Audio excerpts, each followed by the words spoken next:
All right. So thank you, Jeff, for joining me today.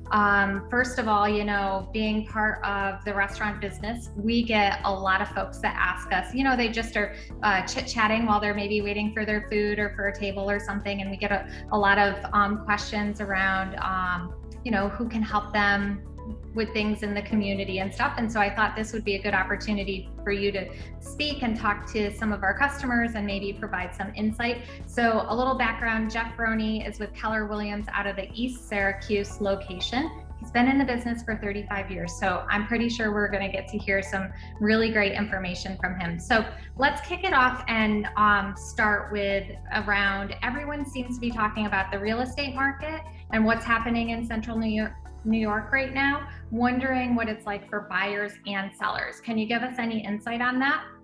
Yeah, absolutely, Jess. Thanks for having me, and I'm happy to provide any information that I can to help people out. And it does seem like everybody's talking about real estate, whether you're at a cocktail party, a restaurant, or just bumping into someone at the grocery store, at the pharmacy. There's been a lot in the news about real estate lately, and the market here is a lot like it is all across the rest of the country. We're in a pretty strong seller's market right now, and inventory levels are down. There's more demand from buyers than we can really sustain with the inventory that we have. So real estate agents are always looking for listings and property to sell because there's more buyers out there than there are sellers. So that's what it's like right now. But from each perspective, it's a great question that you asked. If you're a seller and you have a place to go, it's probably the best time ever in central New York real estate to sell your property. Prices are up about 20% over the past year and a half, which is a lot, for central New York. We're used to very modest appreciation and, kind of riding in the middle of the market, but it's been accelerating at a pretty fast pace. And if you're a buyer, there's still great opportunities out there. And the financing is very, very good. Interest rates are super low right now. You can get a mortgage for under 3%. So it's competitive and things are selling for more than the list price.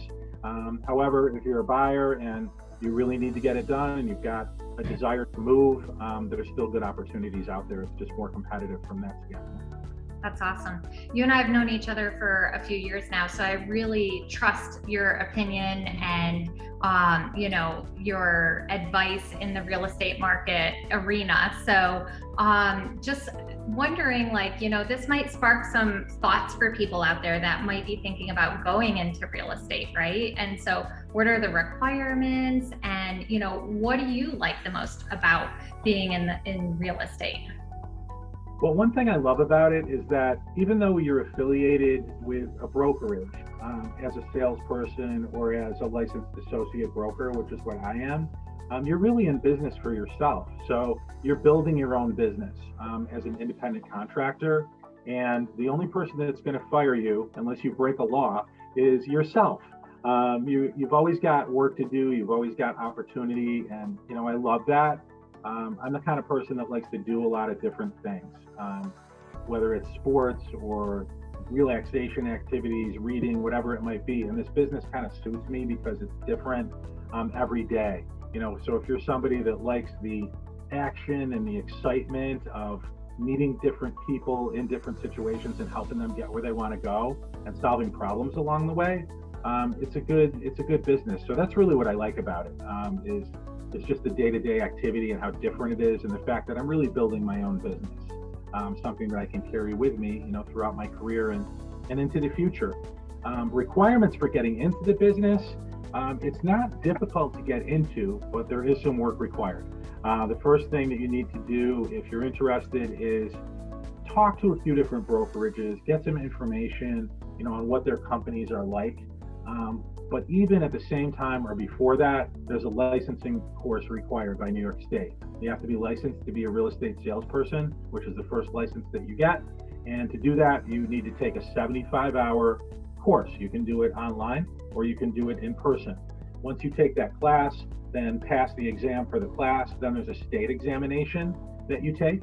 And I would say total cost, to get into the business, just for the educational piece of it, it's about $500 if you take the course in person. You can take it online for anywhere between like $100 and $350. There's a $15 fee for taking the state exam. And then depending on what brokerage you affiliate with, then there's going to be some fees there also that you have to explore, and see what the cost is going to be. But it's not difficult to become licensed. The real work starts when you become licensed and you start training and learning how to actually build your business. A lot of the licensing courses, theory, real estate law, different concepts, real estate language, things like that. But that's what it takes to get in. And, we're always here to answer questions if people are just curious about what it's like. We run career nights on a regular basis to give people general information to help them make a decision, see whether it's right for them or not. Right. And I'm sure getting affiliated with a company like yours is probably, a really good idea for somebody too, because you guys are like national, right? Yeah, we're actually international. We're part of Keller Williams Realty International, which is based down in Austin, Texas. And we're the largest franchise real estate company in the world. We have over 800 market centers around the United States, and we're also in over 20 countries. And it's nice to have a big company like that because each market center is locally owned. So you get kind of local ownership flavor, but you get to tap into the resources of a large international company. So it gives you a good platform to run your business on. And what we're really known for is training and consulting and coaching. So it's a good place to learn, for sure. That sounds great. That's awesome. So it sounds like somebody that's motivated with little investment, but willing to work could really have a great career. I love that. So tell us some common contingencies that are part of real estate with like purchase or sale. Okay, they're mostly the same for the most part. Most purchase offers are going to have a contingency for attorney review. It's pretty standard. After the buyer and seller both sign the contract, then they send it to their respective lawyers and they review it to make sure that the form and content is correct.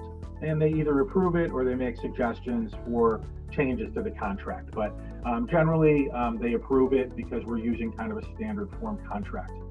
A lot of offers are contingent on a home inspection, for instance, where a buyer might have 5 days, 7 days, 10 days, some established, agreed upon time frame to have a licensed home inspector come through and take a look at the property and make sure that they're not missing anything big, major items, major defects that might cause the buyer to change their mind.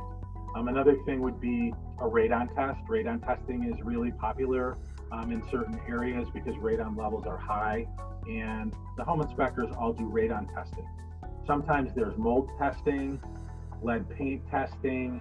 Sometimes a buyer, when they're coming in and making an offer, they've got a property that they currently own that they need to sell in order to pull the money out to buy the new one. So there are sometimes contingencies on the sale of property or contingencies for the sale of property pursuant to an existing contract. Maybe that buyer already has a buyer for their house. So that's another thing. Mortgage financing, really common. If you're getting a mortgage and you have a pre-approval letter, there's usually about a 30 to maybe 40-day window in the contract for you to get a final mortgage commitment, which includes having an appraisal to make sure that the house is worth the price that you're paying. There's other contingencies also sometimes, but those are really the most common ones, I think. Great. So I know you're really busy, but I do want to ask one last question. For somebody out there thinking about selling their home, what advice do you have for them about putting the property on the market? In this market, because it's a seller's market, sometimes people have the idea in their head that they don't have to do anything to prep their house for sale because there's so many buyers out there.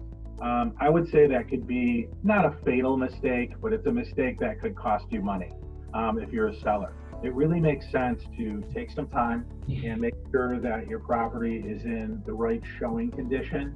It might be something where you consult with your realtor on what you need to do or what you don't need to do to get it ready for sale. They may also recommend that a house stager come in to give some advice on how to present the property in its very best light.